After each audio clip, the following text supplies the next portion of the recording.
Meron pong report mula sa isang US federal agency na malinaw na nagbabanggit ng aktwal na gamit ni XRP sa cross-border settlements. At ito ang dahilan kung bakit napalingon ang maraming analyst, investors at saka institutions.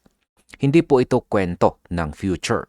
Hindi po ito hope or pag-asa, kundi isang dokumentong formal na naglalaman ng pangalan ni Ripple at ang digital asset na si XRP na ipinuposisyon bilang pang-settle ng transfers sa global remittance landscape.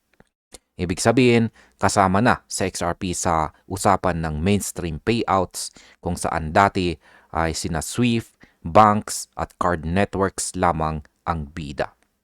Kaya yan po ang siyang ating pag-uusapan sa video na ito at simulan po natin sa ating unang katanungan kung ano po ba ang laman ng Federal Report at bakit po ba mahalaga ang pagbanggit kay XRP.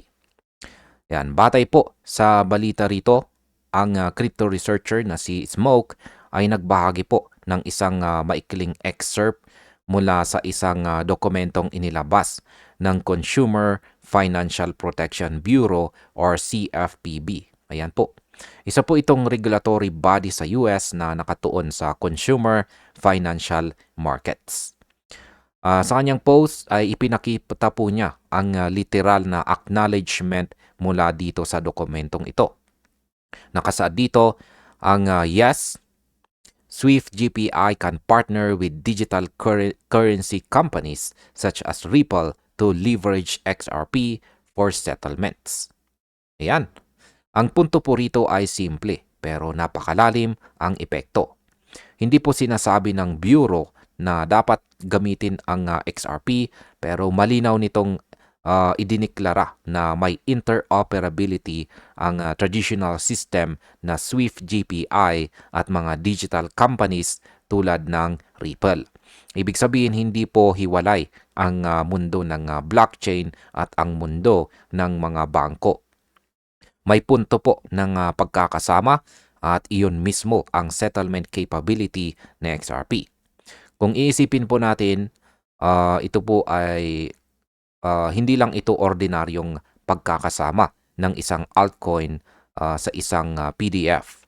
Ito ay isang estado ng pagtingin kung saan ang regulatory reviewers mismo ay naglalagay kay XRP sa gilid ng established networks. Hindi po tulad ng ibang digital assets na pinalalabas na future potential. Dito malinaw po ang messaging kung saan sa XRP ay may gamit na pang-settle. Hindi po proposal, hindi pangarap, kundi aktual na technology na binabanggit sa kasalukuyang operational framework. Ano naman po ang ibig sabihin ng pagtrato dito sa XRP bilang settlement asset? Ayan, dito po nagsimula ang mas interesting na bahagi. Ang excerpt po mula sa report ay nagpapaliwanag na ang Bureau ay patuloy na minomonitor ang mga bagong galaw sa cross-border payments. Ibig sabihin, hindi po ito static na listahan, kundi active tracking ng financial innovations.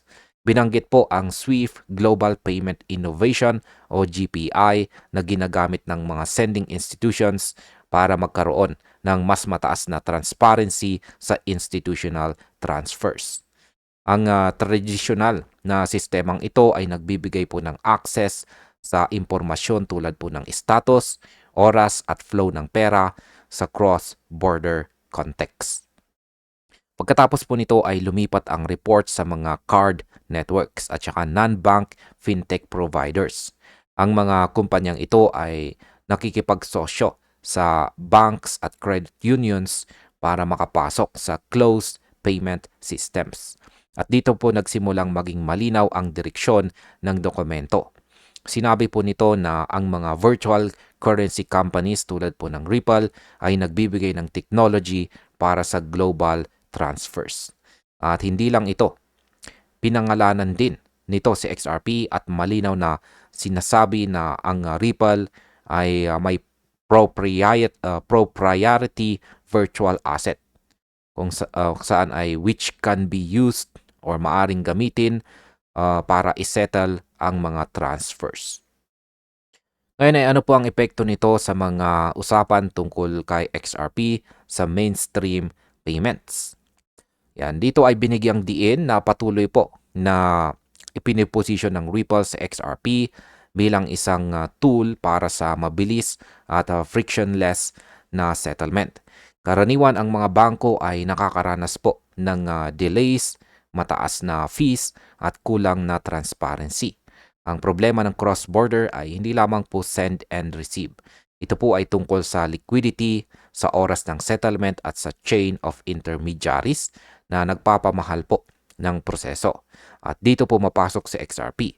Nagbibigay po siya ng liquidity sa currency pairs at sinusuportahan po niya ang messaging na nagbibigay po siya ng tracking capabilities.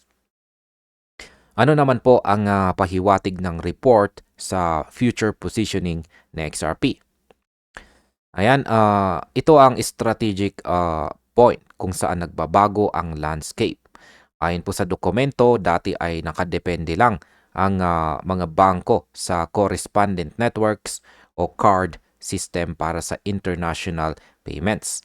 Ngayon pinapakita po ng report na ang mga institutions ay nag-i-explore ng bagong technology tulad po ni XRP. At kung ang mga institutions ay nagtitest, kahit hindi pa mas adoption, ito ay nagsisimula ng foundation para sa mas malawak na paggamit.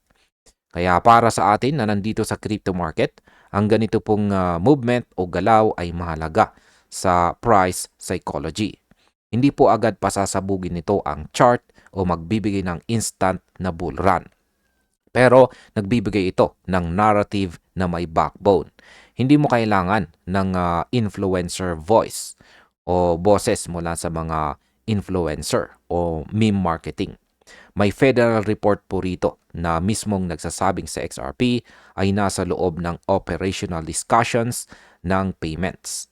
Kung may investors na naghahanap ng indicator kung sa XRP ay may lugar sa traditional finance, ito po mismo ang ebidensya na dokumento. At bilang panghuli ay ano naman ang aking masasabi tungkol dito? Ang federal report na ito ay isa pong milestone na sa narrative ng XRP. Hindi po ito sensational headline na gawa ng community. Ito rin ay hindi rin ito corporate press release. Ito ay isang regulatory document na nagbabanggit sa kanya bilang settlement asset sa konteksto ng remittances at cross-border payments.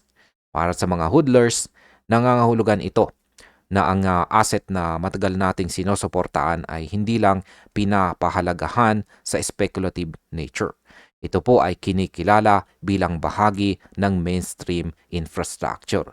At kahit hindi pa dumarating ang mass adoption, ang pagbanggit na ito ay lumilikha ng momentum para sa institutional consideration. Sa panahon kung saan marami pong digital assets ang naghahanap ng rason para kilalanin, sa XRP ay nakakuha ng pinakabihirang currency sa market. At yan po ay ang legitimacy. At ayan, hanggang dito na lamang po tayo sa video na ito mga ka-crypto. Maraming salamat sa panunood.